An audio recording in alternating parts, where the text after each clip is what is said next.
President Volodymyr Zelensky of Ukraine is continuing this diplomatic road trip. He addressed the United Nations twice and is now in Washington, D.C., holding a series of meetings, including with congressional leaders and, importantly, at the White House with President Joe Biden of the United States. And Joe Biden announced the latest military aid to go to Ukraine, which importantly contains a new type of weapon that Ukraine has not had up until this point. It's a precision-guided glide bomb, which will be an effective offensive weapon for Ukraine. Importantly, though, it doesn't appear that the United States has given Ukraine permission to use these type of weapons into Russian territory, as has been constantly requested by Ukraine, but it does give them an extra capability. But both the US President and the Ukrainian President today, once again, promising to stick by each other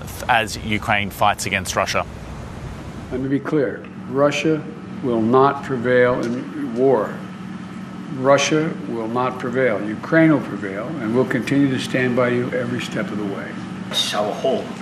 We deeply appreciate that Ukraine and America have stood side by side from the very first moments of this terrible Russian invasion. Your determination is incredibly important for us to prevail.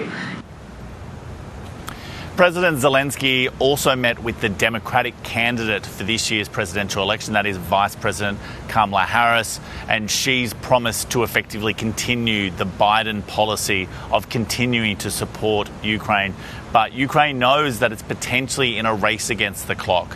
The Republican candidate, former President Donald Trump, has effectively said that he will cut off funding for Ukraine if he becomes president. He said that he'll be able to end the war within a day, although he hasn't given details of exactly how that would work. Most predict the only way to end that war in that sort of a time frame would be to effectively give up Ukrainian territory to Putin and Russia. We don't know for certain whether or not Volodymyr Zelensky is going to be meeting with former President Trump, but that seems very unlikely. Yesterday, President Trump gave his most harsh criticism of the Ukrainian president and effectively said that he should have been able to do a deal with Putin by now.